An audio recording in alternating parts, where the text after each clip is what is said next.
Аливаа юмд асуудал байдаг. Үнэ те юм хоёр талтай ялж ялагддаг хорвоо.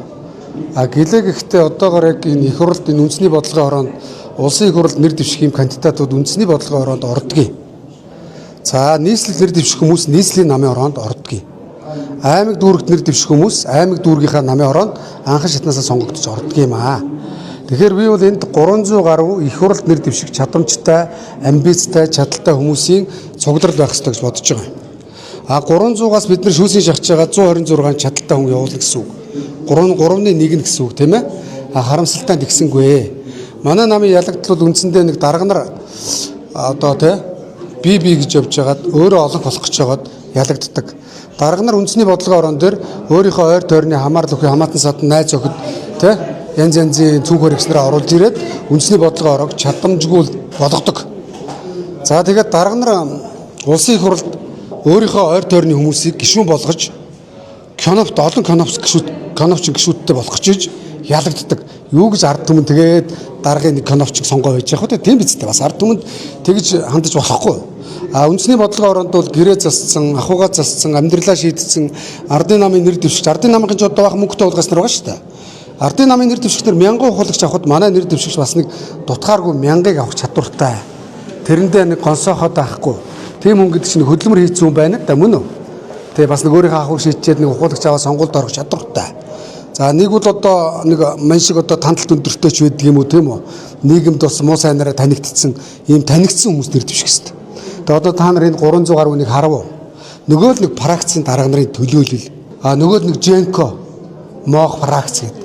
Одоо энэ манай Батулга гэдэг хүн бол үхчээж л энэ Монголын ардчлалаас явах юм байна. Энэ ерөөсө тэтгэвртэй гарч ханддаг арга шунлын бузар байна. Энэ хүнийг ардчсан намын нэр дээр 3-4 удаа гишүүн болголоо. 2-3 удаа төрийн сайд болголоо. Сайд болоход нь бүр өөрийнх нь коновч ганц хүмүүхийн сайд болгоод хамгаалагчийн төрийн нарийн болгоод Монгол төр бас энд нэлээд боломж олгосон шүү. Тийм биз? За тэгээд дээрэс нь энэ хүн чи ерөнхийлөгч боллоо. Тэгээ одоо ерөнхийлөгч гээд байсан хүн чинь нэг титэм үг хэлж чаддгүй махэд нэг зүгээр суугаад ардаад намдаа зөвлөх байр суурьтай байж болдгоо юм уу? Нөгөө л нэг өөрийнхөө хэвлэлийн төлөөлөгч одоо зэсэн гээд өөрийнх нь ерөнхийлөгч байхад хэвлэлийн төлөөлөгч хийж ирсэн хүүхэн жидүү аваад хөөгдөжсэн хүүхэн төрийн ордноос манай Баян онгороос ч нэгээр гараад ирсэн байна. Тэгээ Баян онгорт нэг 90 сая төгрөгийн багц явуулаад манай аймгийн зайлуул ялагдсан ажилгүй амьдрал тэмэлгүй ба штэ. Тэгээ хөөрхий тэр одоо амьдрал таарах хүмүүсийг ходоодоор нь хуурж 3 сая төгрөгөөр саналыг худалдаж аваад их хурлын 3 гишүүний оронд нэг хуухаа хоосон нутаг орондоо нэр хүндгүү шалдан банд нэр оруулаад ирчих. Тэрэнд орвол манай Ганбат гишүүн чинь ардын нам 1000-ыг авахд манай ах хүү чинь 2000 ухуулагч авч жагаад үздэг ахуй амьдралаа шийдсэн бас мөнгөний хорон гарцсан хүн шүү дээ. Ганбат гишүүнийг унгаж байгаа шүү дээ боддоо. Ийм сонгуул болж байна. Тэгээ өнөөдөр хараад байсан тэр төвшингээд өөрийнх нь туслах байна. Синийг телевизийнх нь одоо захирал байсан бас нэг хэн блэ? Сэлэнгээ байна, тэ? Тэгээ бүх барилддаг хитэн залуучууд нь байна. Далхчгэр компани ажилчид байна мөн үү? За Женко нэг хэдэн оруулж ирсэн байна. За манай одонгийн зогтгөрөл дарга чинь бас би гайгүй юм уу гэж хараад байгаа юм. Тэгсэн чинь бас ах нарын муу юмыг дуурайчихжээ.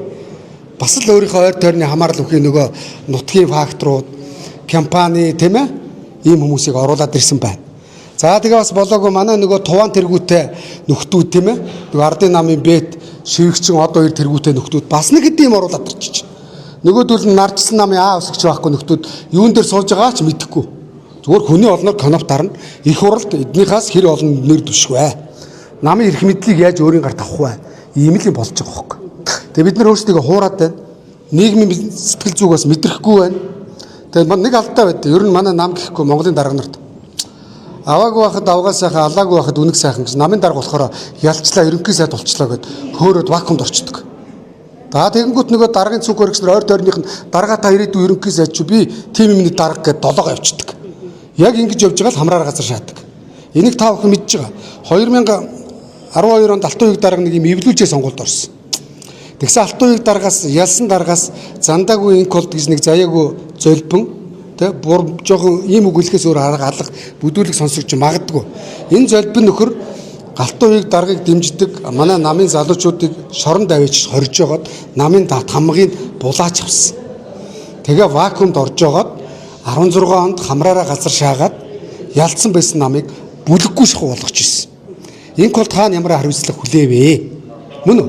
Одоо шоронд орхон төхөөд ирэхээр би одоо энэ Монголын хөл шүүхийг шудраг байх гэж бодож байгаа.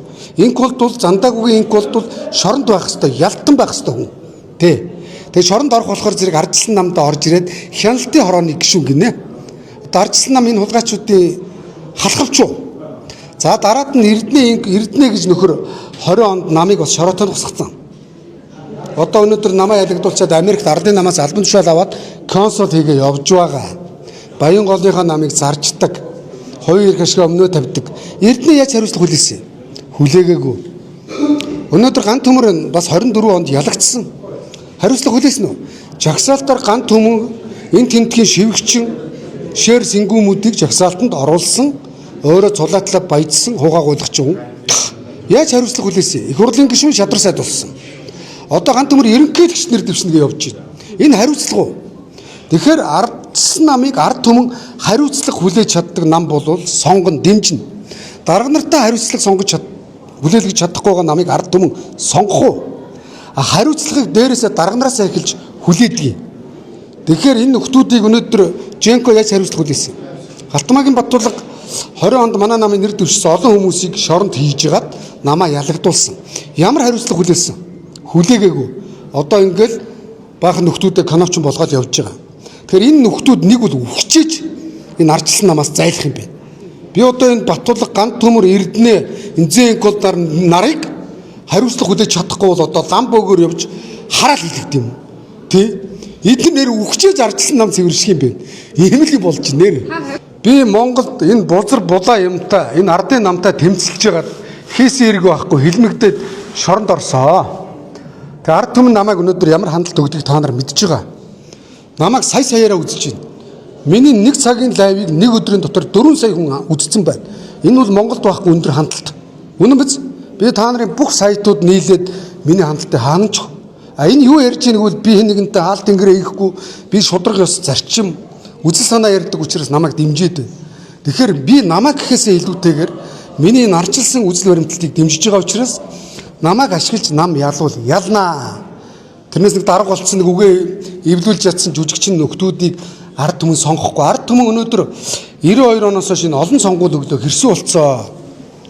36 жилийн энэ үед манай энэ иргэд сонгогч нар чинь ухаантай болсоо. Одоо хөлөгтүүлэхгүй. Тий. Тэгэхээр миний тандалтыг авч иж би өнөөдөр сонгуулаар намаа дэмжиж яммаар байна. Би арчил тайртай намдаа үзэл бодолтой үнэн ч учраас өдөө хүртэл муу сайнаар хэлбүүдээ явж байгаа. Тэгээ би өдөө аймаг дээр очиход яах вэ? Зүгээр нэг эдний конопчнд алдаг уцаан шиг манай намыг дэмжээрэй явбал эдний итгэл үнэмшил манай сонгогч нар төрөхгүй.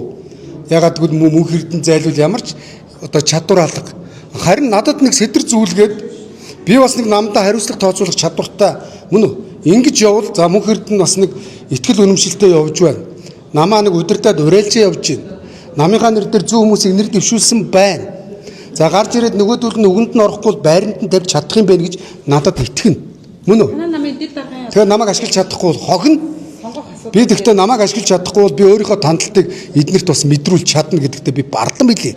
Юмд бас альва өнгөрөөд байх бас муухай. Тийм биз? Би нэгдүгээр тойргоос өнөөдөр ардын намын их хурлын дарга, бүлгийн дарга, засгийн газрын гишүүд, ерөнхийлөгчийн зөвлөлтөнд би 9-өөс 7-ыг хийгээд гараад ирсэн биз дээ. Нэмэр болоод мөн үү? Би Монголыг тойроход ингээл ардын намыг зүгээр өстэй жинхэнэ шалруулаад улруулаа ичнэ. Даанч эдгээр миний чадлыг ашиглаж чадах юм уу мэдэхгүй байна. Тэгээ манай дарга нар бас мэдрэмжгүй шүү дээ. Мэдрэмжгүй хүн улс төрд явдаг юм да ер нь бол хэцүү. Сая нэг юм боллоо. Сая улс төрийн зөвлөлгээд энэ дотроос намын дарга нэр өчөж орж ирээд улс төрийн зөвлөлгээд нэг 30 байцгаа сонгогдноо мөн үү? Тэр 30-ыг намын дарга оруулж ирнэ гэж байна. За тэгээд нөгөө улс төрийн зөвлөлийн 30 хүнээсээ их хурлд нэр дэвшиг сонгон шалгаруулна гинэ. Өөрөөр юу гэж хэлэх вэ гэвэл одон энэ зогтгөр л өөрөө нам тэнд нэр дэвшгийг шийдэх гэдэг. Манай нам гишүүн төвтэй нам. Монголд иргэн төвтэй төр байдаг. Тэгэхээр гишүүд бид нар олонхоороо нэр дэвшигчийг шийдэх ёстой. Мөн үү? Тэгээд зогтгөр л яг Эрдэнэ шиг намыг зарахгүй гэж хэлээд байгаа. Эрдэнэ 20 онд нэр дэвшигчнээс асар их мөнгө авч хуухаа хоолсон хулгайч мөнгөтэй болсон. Ганц төмөр гэж нэг хуухаа хоолсон ажилгүй гуйлагч байсан. 24 онд намын жагсаалтнаас хэдэн тэрбум төгрөг хийсэн цаагуурч ярьж байна. Тэгээ эдэн дарга нарыг мөнгө хийлэгдэг, сонгуульд нэр дэвших мандатыг зардаг хэрэгсэл манай ардчилсан нам юм уу? Тийм биш үсттэй. Тэгэхээр би сая нэг юм орилж иж нэр дэвшигчийг үндэсний бодлогоороо шийддэг болголоо. Дөнгөж сая орилж иж. Тэгээ нөгөө конопчингуудаараа хүч төрөл явах гэж юм л да. Манийг байхгүй тэгээд нөгөө хэдэн конопчингууд нь гар өргөөл ингээл явах гэж байна. Үндсэндээ бол хоолоогоос үүдл эднэртээ үз тарж байна. А би эднэртээ албан тушаалынхаа төлөө үз тараад байгаа юм биш. Монголын ардчлалыг хамгаалах гэж, Монголын ардчлалыг бэхжүүлэх гэж, тэрийг ардчилсан намаараа бий болгох гэж ингэж орилоод байгаамаа. Өнөөдөр Монгол нэг намын дарангуйлд өнөөдөр орлоо. Нэг нам нь ядж хаад гээгүүлсэн юм алгаа. Хүний эрхийн үзүүлэлт Монгол дэлхийд бүр Монгол уларцсан, шаларцсан, дуртайгаа авчиж ардын нам шорон шаадаг болсон. Ардын намын идэж уусын замбраагаа алдсан. Ардын намын дарга нар хагартлаа баяжсан. Ард түмэн уланд ортлоо ядуурсан. Ардчлалын индекс унсан. Авилгалын индексээр Монгол улс бүр 120 эд орны бүр баян хотоодонд явж байгаа. Тэр энэ минийг зэгслэхийн тулд би ганцаараа би биш бид гэж явах хэрэгтэй. Бид гэдэг нь ардчилсан багс тоххой.